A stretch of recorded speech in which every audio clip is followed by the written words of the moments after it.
The moment everything changed. The last thing my daughter's fiancé said before security grabbed my arm was, "Nathan, I wouldn't make this a public scene if I were you." That's how I knew I'd been right about him all along. Not because of what he said, because of how he said it. No anger, no desperation, just certainty. The kind of certainty that comes from a man who has always won. My name is Nathan Brooks. I'm 58 years old, and I spent 34 years as a structural engineer in Charleston, South Carolina. People imagine engineers spend their lives solving math problems. We don't. We spend our lives asking one question: what's the weakest point? It's a habit you carry home. Emma was 8 when she built her first birdhouse. It leaned slightly to the left. The roof leaked. She carried it into the backyard anyway and said, "Dad, it's ugly." I knelt beside her. "No, it's unfinished." She never forgot that lesson. Neither did I. She grew into the strongest person I'd ever known. Top of her class. MBA. Started her own consulting company before 30. Never asked anyone to rescue her. Especially me. That's why the phone call at 11:43 p.m. scared me so much. I was already in bed when it came. Emma never called that late. Not once in her entire life. When she did, her voice was barely above a whisper, not fear, but restraint. The kind people use when they are trying very hard not to cry. "Dad, I just wanted to hear your voice." Every parent knows that sentence. Children only say it when they don't know how to ask for help. I sat up. "Where are you?" "At the hotel. The wedding hotel." "What's wrong?" Silence. Then I heard a man's voice in the background. Not Ethan. Older. Calm. Confident. "She'll sign it tomorrow." Another voice answered. "What if Brooks causes problems?" The first man laughed. "He's an engineer. He builds bridges. He doesn't destroy weddings." My heart stopped. They were talking about me. Emma whispered, "Dad, I have to go." The line disconnected. I stared at the phone for almost a minute. Then I reached for the framed photograph beside my bed. Claire, my wife of 32 years, gone 6 years now. Cancer. Fast. Cruel. I picked up the picture. You always said, if something feels wrong, don't ignore it. I smiled sadly. You were usually right about these things. The man who never said thank you. The Whitmore Grand Hotel looked less like a wedding venue and more like a Fortune 500 headquarters. People wearing headsets rushed through the lobby. Wedding planners carried clipboards. Florists debated white versus ivory roses. I arrived at 10 in the morning. At reception, the woman smiled politely. "Mr. Brooks, Mr. Whitmore's assistant, has requested you wait in the lounge." Interesting. As I turned toward the lounge, I noticed a young man in a security uniform near the elevator bank. He looked mid-20s, sharp-eyed, out of place among the silk flowers and expensive suits. When he saw me, he did something that caught my attention. He looked directly at my name tag, then at my face, as if making a mental note. His name tag read, Daniel Pierce, head of security. Very young for that title. I was about to find out why. From my seat near the windows overlooking the courtyard, I watched arrivals. Ethan stepped out of a black Mercedes at 10:30. Not driving it. Someone else had driven. A valet hurried toward him. Before the young man could even say good morning, Ethan tossed him the keys without making eye contact. No smile. No nod. No thank you. It took less than 5 seconds to tell me exactly how he viewed people whose names he didn't need to remember. A few minutes later, Emma arrived through the same entrance. The very same valet opened her door. She smiled warmly. "Good morning, Daniel. How are you today?" The young man blinked. "You remembered my name." "Of course. You helped me with my luggage yesterday." His face lit up. "Congratulations, Miss Brooks." Simple. 2 people. Same employee. Completely different character. Inside the ballroom, the rehearsal began. Everything looked perfect until one of the musicians, a woman probably in her 60s, accidentally played the wrong note. Ethan turned around sharply. "Was that the quartet we hired?" The wedding planner nodded nervously. He said nothing for a moment, then turned back without responding, as if the violinist wasn't worth another word. The message was clear enough. Emma reached over and squeezed his hand. It was just one note. She's probably nervous. He pulled his hand away gently, checking his phone instead. I watched her expression fall slightly. She'd been looking for reassurance. He'd offered silence. The proposal nobody questioned. Ethan met Emma 18 months earlier at a business conference. Everyone loved him immediately. Tall, confident, educated. The kind of man magazines call successful.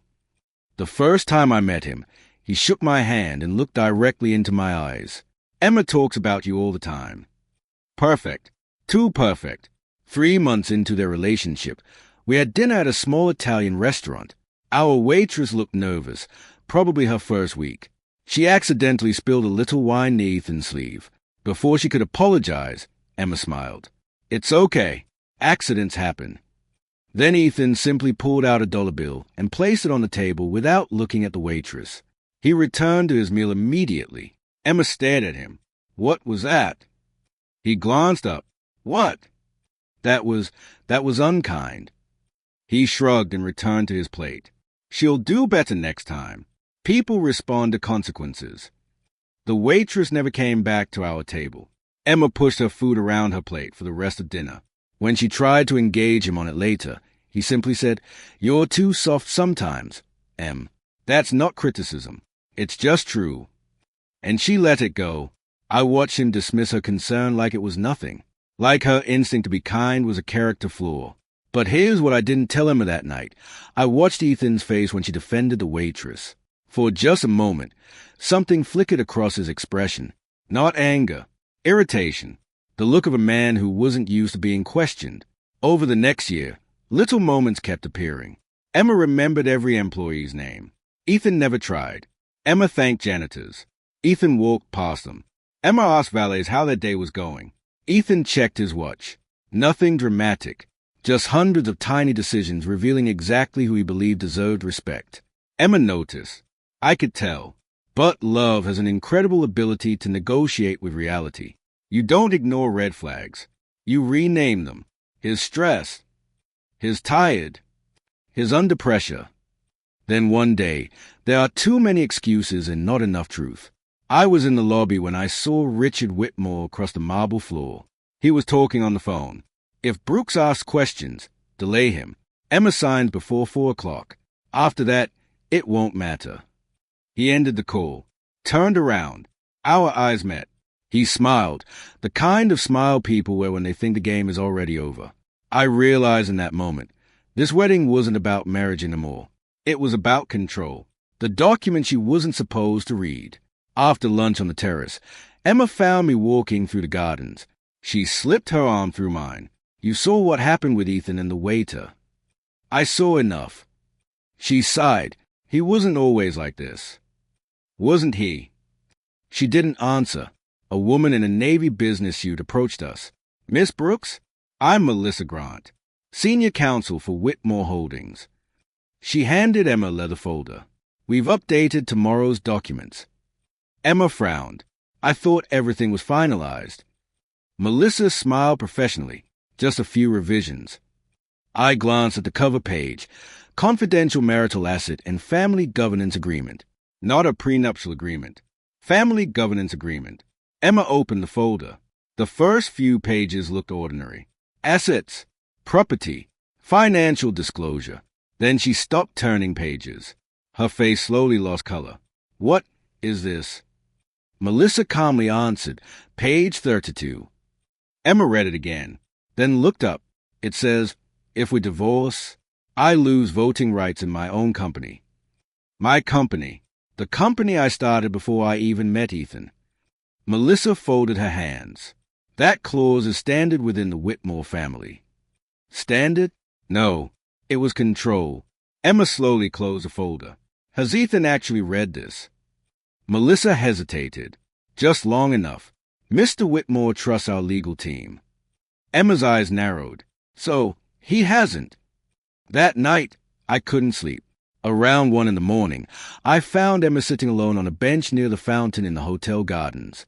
She was still wearing yesterday's sweater. She looked exhausted. I sat beside her without speaking. After a while, I pulled out something I carried for 6 years, a folded letter with worn edges. Claire's handwriting was still beautiful. Near the bottom, one sentence had always stayed with me. Nathan, one day you'll walk our little girl down the aisle.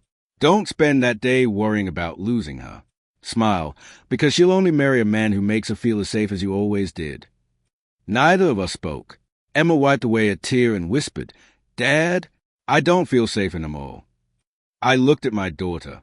Not the bride, not the businesswoman, just my little girl. In that moment, I realized this wedding wasn't falling apart. It had already fallen apart. Emma was simply the last person to admit it. The discovery. The morning of the wedding arrived bright and warm. I woke before sunrise. Coffee. Shower.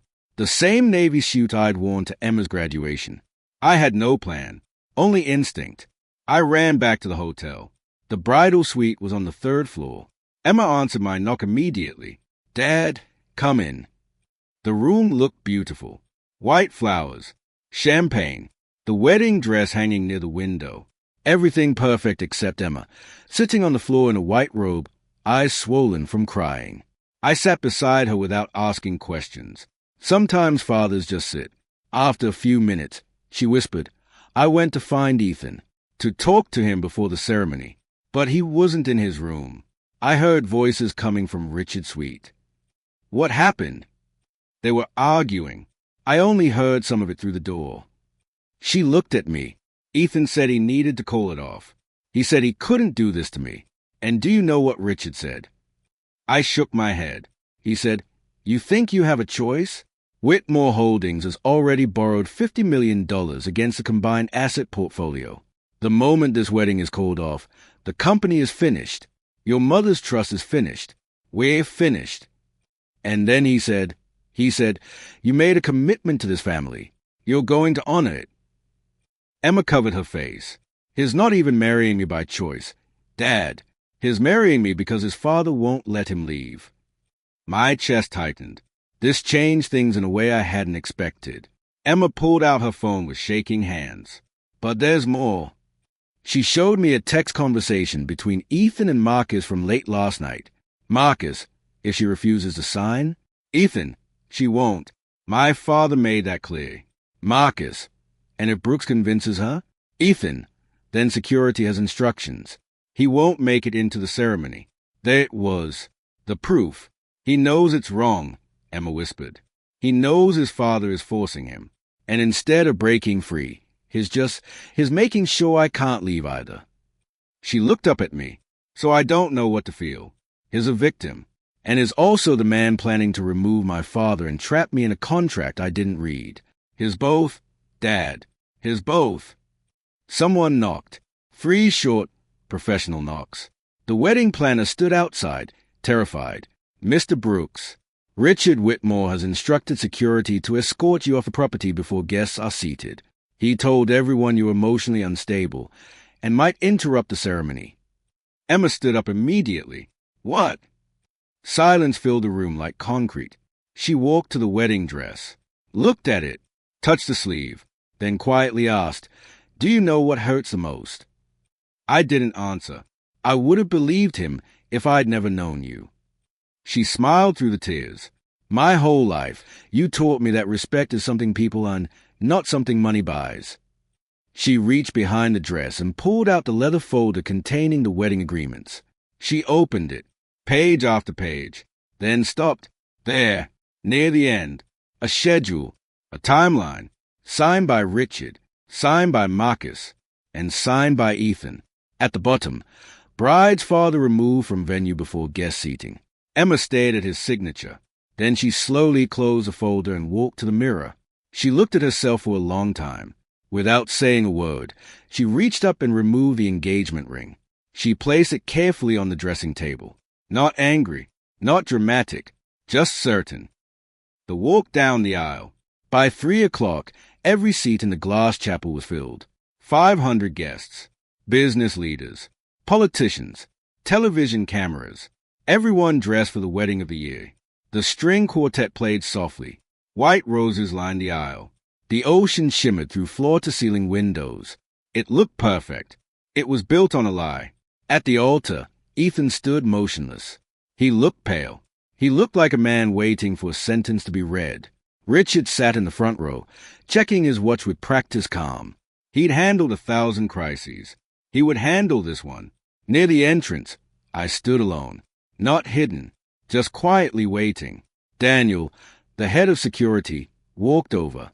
I received orders, he said quietly, to remove you. I'm not following them. My mother raised 3 daughters. I couldn't. He walked away before I could respond. The music changed. Everyone stood. The chapel doors opened. Emma stepped inside. She looked breathtaking. The dress, the veil, the flowers. Almost, because she wasn't holding anyone's arm. She was walking alone. Guests exchanged confused looks. Richard's expression shifted.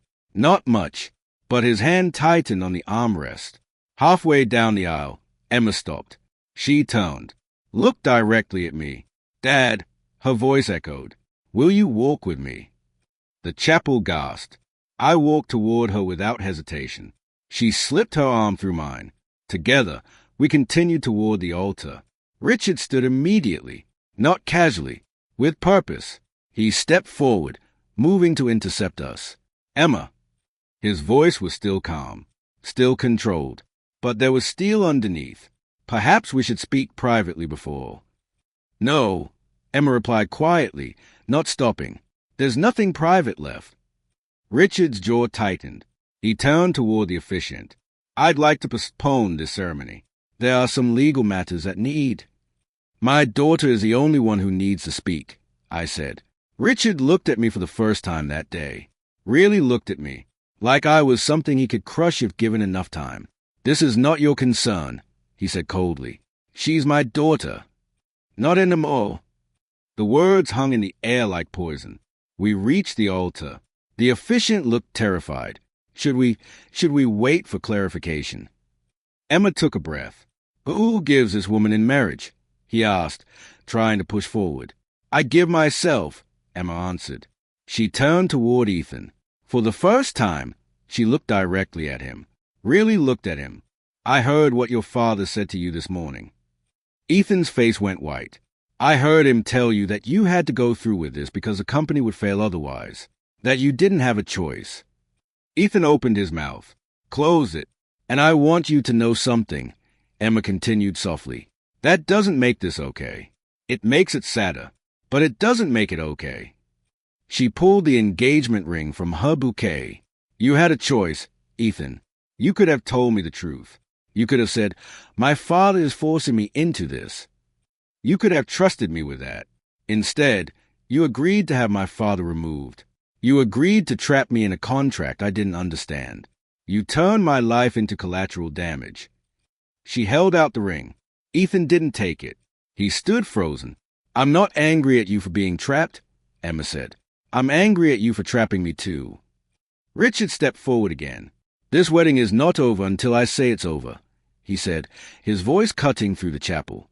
And I'm telling you right now, if you walk away from this altar, you'll lose everything. Your company will be seized.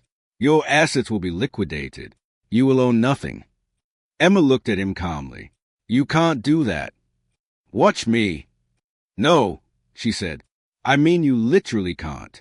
I read the agreements. My company is separate from the Whitmore portfolio. You have no legal claim to it. Richard's smile turned cold. Your lawyer can explain the details in court. 4 years. By which time, your business will be destroyed anyway. Emma glanced at me, then back at Richard. My father is a structural engineer.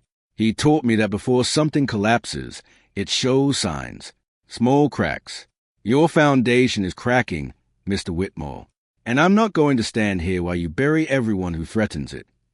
Richard's face darkened. You're making a mistake. Maybe, Emma said, but it's my mistake to make. She turned and walked back down the aisle without the ring. Richard moved to follow her. Daniel stepped in front of him. Sir, I think it's best if you remain where you are. For a moment, I thought Richard might actually strike him. Then he realized half the chapel had turned to watch. His carefully controlled scene was now public spectacle. He straightened his jacket with shaking hands. Sat down. Ethan still hadn't moved. Then something unexpected happened. An older woman slowly stood from the second row. Then another. Then another. Within seconds, dozens of people were standing. Some were Whitmore business associates. Some were Emma's friends. Some were people who simply understood what they'd just witnessed. Not cheering. Simply standing. Emma reached the entrance where I was waiting. "Ready?"